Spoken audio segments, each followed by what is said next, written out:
নমস্কার, শেয়ারবাজ থেকে আমি শাশ্বত মিত্র। আমার এডুকেশনাল চ্যানেলে আপনাদের সবাইকে স্বাগত। টানা 8 দিন মার্কেট পজিটিভ থাকার পর আজকে সামান্য নেগেটিভে মার্কেট বন্ধ হয়েছে। 44 পয়েন্ট নেগেটিভে মার্কেট বন্ধ হলো।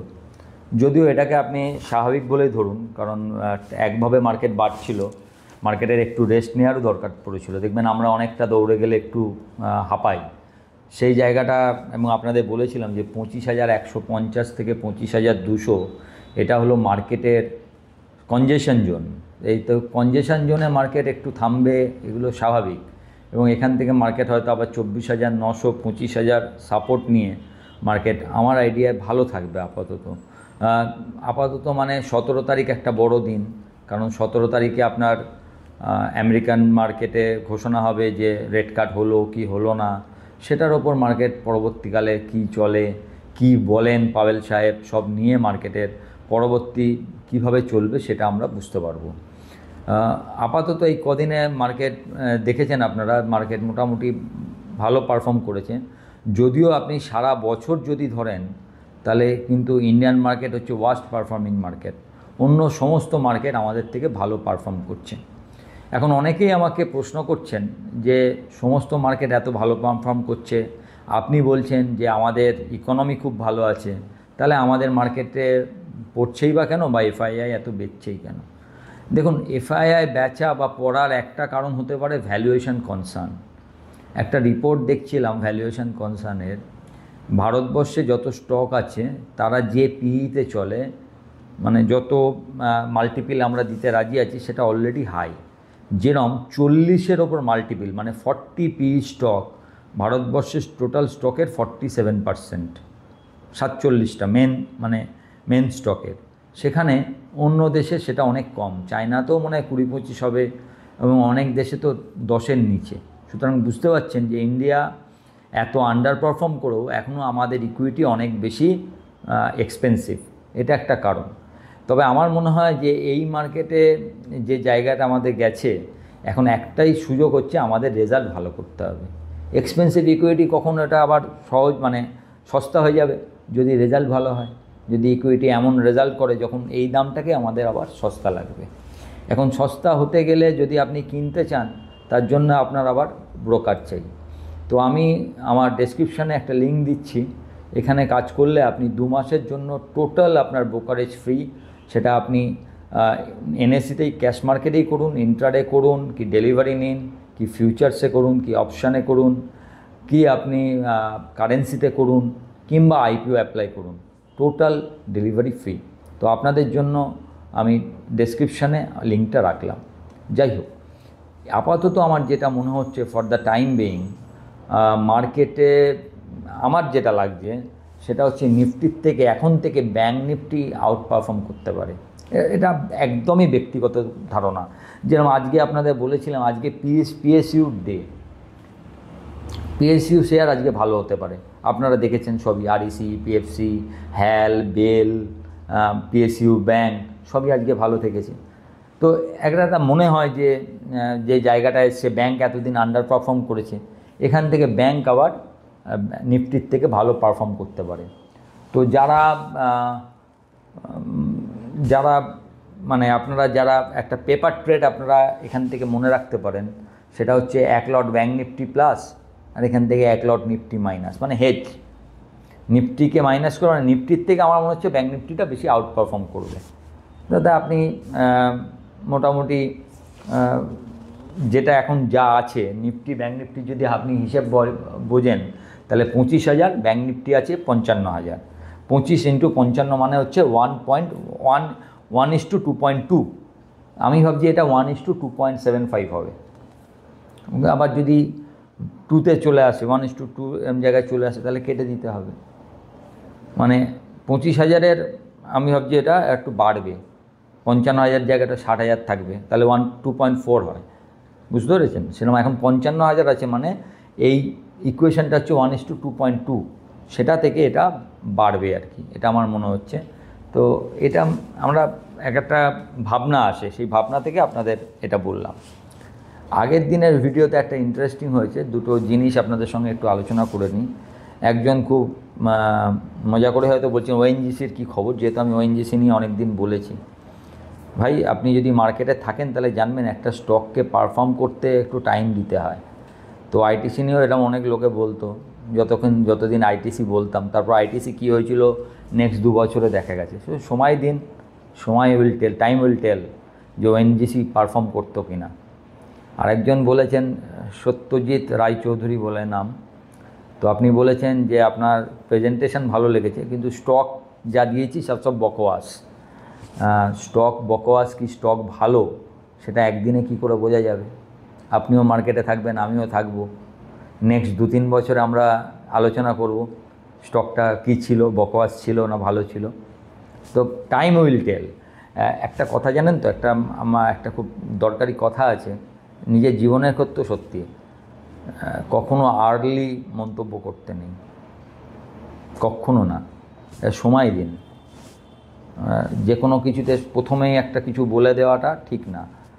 আপনার অনেক কিছু এখন মনে হতে পারে, সেটা দুটো কারণ হতে পারে। সত্যি হয়তো সেটা আপনি যেটা ভাবছেন সেটা ঠিক হতেই পারে, আমি বলছি বলেই যে সেটা ঠিক হবে আমি বলেছি। 2 বছর পরে হয়তো আপনারটাই সত্যি হতে পারে আমার জায়গায়, কিন্তু সেটা 2 বছর পরে বললে ভালো। আবার আপনি হয়তো এখন যেগুলো দেখে এটাকে খারাপ বলছেন, আপনি হয়তো অনেক নিউজ জানেন না, সুতরাং আগে কিছু বলা দরকার নেই। আমি এখনও পর্যন্ত আপনাদের সঙ্গে আছি, আমি কোনো দিন এটা রেকমেন্ডেশন না, এটা একটা পড়াশোনার জায়গা, শিক্ষা। তো আমি আপনাদের অনেক ভেবেচিন্তে অনেক কিছু দিই, দেখবেন আমার যে কোনো কিছু দেয়া খুব কম। আমি এমনি আলোচনা করি, কিন্তু আমি কোনো দিন এই ধরনের কিছু বলি না। এবং বললে নিশ্চয়ই অনেক ভেবে চিনতে 5টা স্টক নিয়ে আপনাদের সঙ্গে আলোচনা করেছি। এমন নয় যে কোনো কিছু আপনাদেরকে খুব খারাপ হবে, হ্যাঁ হতে তো পারেই, মার্কেটে সবসময় চান্স আছে আমি যা বলবো তার ঠিক উল্টোটা হবার, এটা নিয়ে আমার কোনো বলার নেই। তবে সহজে কাউকে এই ধরনের বলবেন না, আগে একটু সময় দেবেন, দেখে নিন, বা তার আগের আরও 2 বছর 3 বছর আগের তার পারফরমেন্সটা একটু দেখে নিন, তারপরে বলুন। যাই হোক, সেটা কোনো ব্যাপার নয়। আমি আপনাকে এই জন্য বললাম যে আপনিও অনেক দিন মার্কেটে থাকবেন, সুতরাং যে কোনো স্টক শুধু নাম দেখেই স্টক হয় না, অনেক কিছু দেখতে হয়। তো আমার যেটা মনে হচ্ছে মার্কেট এখন যে অবস্থায় আছে তাতে ভ্যালুয়েশন, আমাদের মার্কেটে ভ্যালুয়েশন একটা কনসার্ন। এই যে দেখছেন না মার্কেটটা, অনেকেই আপনারা বলছেন যে এতদিন এত কিছু হচ্ছে, আমাদের মার্কেট উঠছে না কেন? তার মধ্যে ভ্যালুয়েশনটা একটা বড় কথা। কারণ যে ভ্যালুয়েশনে বাকি সব মার্কেট চলে তার থেকে আমাদের ভ্যালুয়েশন অনেক বেশি। এই যে বললাম আপনাকে যে আমাদের এখানে 40 PE-তে চলে এমন স্টক, মেন স্টকগুলোর মধ্যে প্রায় 47%, যেখানে অন্যান্য মার্কেটে সেটা 14-20%-এর মধ্যে, কোনো মার্কেটে 10%-এরও নিচে। মানে আমাদের ভ্যালুয়েশন এখনও, আমরা এত বলছি কোনো পারফর্ম করিনি, এবছরে আমাদের মার্কেট ওয়ার্স্ট পারফর্মিং মার্কেট, তারপরও এর ভ্যালুয়েশন এত হাই, এবং that is the problem. FI কেন এখানে টাকা লাগাচ্ছে না, তার সঙ্গে যেরকম আরেকটা ব্যাপারও আপনাকে দেখতে হবে, এফআই কখন টাকা লাগাবে? যখন সে তার নিজের মার্কেটে পয়সা পাচ্ছে না। আপনি একবার তাকিয়ে দেখুন তো, এখনও পর্যন্ত যতই আমি বারবার বলেছি আপনাদের ডাউ জোন্স ইজ মানে খুব বাজেভাবে এক্সপেন্সিভ। যদি একটা পুরো বাবেল যদি ফাটে অনেক কিছু হবে, সে যদি ফাটে, এখনও তো ফাটেনি, আর বলাটাই মানে ঠিক নয়। কিন্তু এফআইআই যদি নিজের মার্কেটে টাকা লাগিয়ে এত পয়সা পায়, সে অন্য মার্কেটে টাকা লাগাবে কেন? অবশ্যই তার ডাও, ন্যাসডাক বা S&P যা রিটার্ন দিয়েছে তাতে তার অন্য মার্কেটের তো প্রয়োজন পড়েনি, তো সেই জন্য সে অন্য মার্কেটে টাকা লাগাচ্ছে না, নিজের মার্কেটেই লাগাচ্ছে, ফলে আমাদের মার্কেটে টাকা আসছে না। আর তারপরে ডোনাল্ড ট্রাম্প ফ্যাক্টর তো আছেই। দেখছেন ভারতকে ভালো বলার পরও আবার পর মুহূর্তেই মানে ন্যাটো দেশগুলোকে বলছে চীনের বিরুদ্ধে 50-তে 100% ট্যারিফ লাগাতে রাশিয়ান অয়েল কিনবার জন্য। সেটা ভারতের নামটা বলেনি এখনও পর্যন্ত, কিন্তু ভারতে তো রাশিয়ান অয়েল কেনে, তার মানে বুঝিয়ে দেয়া যে রাশিয়ান অয়েল কিনলে আরও বেশি স্যাংশন, আরও বেশি ট্যারিফ লাগতে পারে। তার এগেনস্টে অলরেডি চায়না বলেছে যে আমাদের পলিসি একই থাকবে, ট্যারিফ লাগিয়ে কোনো কিছু থামানো যায় না, বরঞ্চ আরও ব্যাপারটা খারাপ হয়। ভারত কোনো মন্তব্য এখানে করেনি। তো এইগুলো চলতেই থাকছে। ট্রাম্প কখন কাকে কি বলবে, কিন্তু এদিকে আমাদের ইনফ্লেশন আপনারা দেখেছেন, আমাদের নিজেদের দেশের ইনফ্লেশন 2.3 অনেক কম এসছে, যেটা আগেরবার 1.5 ছিল, তার থেকে বেড়েছে, 2.07 হয়েছে, কিন্তু সেটাও ম্যানেজেবল এবং যথেষ্ট ভালো। এবং সবচেয়ে বড় কথা হচ্ছে খাদ্য জিনিসের যে ইনফ্লেশন সেটা এখনও নেগেটিভে, মানে যেটা দাম হওয়া উচিত তার থেকেও কম আছে। এটা আমাদের জন্য খুব বেশি। এরপরে 22 তারিখ থেকে ধরুন জিএসটির জন্য দাম কমবে, তার একটা এফেক্ট হবে। তো ইনফ্লেশন আমাদের কাছে আছে। রেট কাটের যদি আমেরিকা রেট কাট করে পরবর্তীকালে আমাদের হাতেও থাকবে যে আমরাও ইচ্ছা করলে কিছু করতে পারি। এর আগেই আমরা ট্যাক্স ছাড় দিয়েছি 12 লাখ টাকা অবধি, তারপরে ধরুন প্রায় 1% রেট কেটেছি, কাটার পর এবং শেষে যাও আমরা প্রচুর লিকুইডিটি ঢেলেছি সিস্টেমে। তো এই সুযোগগুলো আমাদের রয়েছে, আমাদের নিজেদের দিক দিয়ে তো আমরা পুরোপুরি তৈরি আছি। প্লাস আপনাদের আগেই বলেছি যে রাশিয়া আমাদেরকে আরও $1.5 বদলে $4 কমে তেল দেওয়ার জন্য রাজি হয়েছে। তো প্লাস দেখবেন যে আত্মনির্ভর ভারতের কথা যেটা বলছেন, সেই হিসাবে আমরা এখন আজকেই দেখবেন পরবর্তীকালে যে রাফায়েল তৈরি হবে তারও যন্ত্রাংশ নাকি ভারতে তৈরি হবে, সেটা একটা হচ্ছে।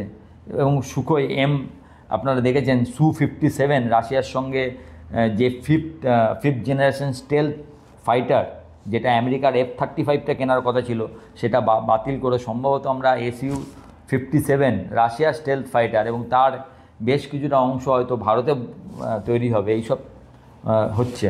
সুতরাং যা ভালো কিছু করবার সেটা অনেকটাই হচ্ছে, তবে আরও অনেক করার জায়গা আছে। সেই হিসাবে মনে হচ্ছে মার্কেটটা যদি হঠাৎ কিছু না আসে, এখন কোনো খবর এলে সেটা তো আপনি আগে থেকে ঠিক করতে পারবেন না, তো মার্কেটটা এখান থেকে আমরা 25,500 25,600 দিকে যাওয়া উচিত এবং সেইটা পেরোতে পারলে হয়তো নতুন হাইয়ের দিকে আমরা ভাববো, যদি সব কিছু ঠিক থাকে। লেটস হোপ যে সেগুলোই হবে। তো 25,000 আপাতত পাখির চোখ রাখুন। 25,000 যতক্ষণ না ভাঙছে, মানে ইন্টারডে যদিও ভেঙে যায়, যদি তার ওপরে ক্লোজ করে ঠিক আছে। আর সবচেয়ে বড় সাপোর্ট আপনি জানেনই, আগেই বলেছি 24,800 24,850।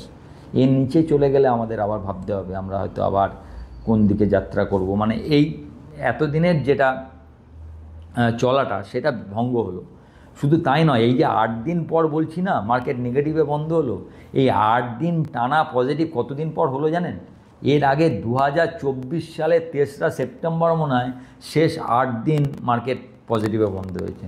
তার 1 বছর পরে প্রায় আবার 8 দিন পজিটিভে হলো, আজকে নেগেটিভে বন্ধ হয়েছে। তো এটাও অনেক বড় কিছু। তো লেটস হোপ যে মার্কেট ঠিক থাকুক, আপনারাও ভালো থাকবেন, পজিটিভভাবেই ভাববেন। আপাতত PSU, মেটাল, IT এগুলো ঠিকঠাক আছে, এগুলোর দিকে চোখ রাখুন। নমস্কার, ভালো থাকবেন।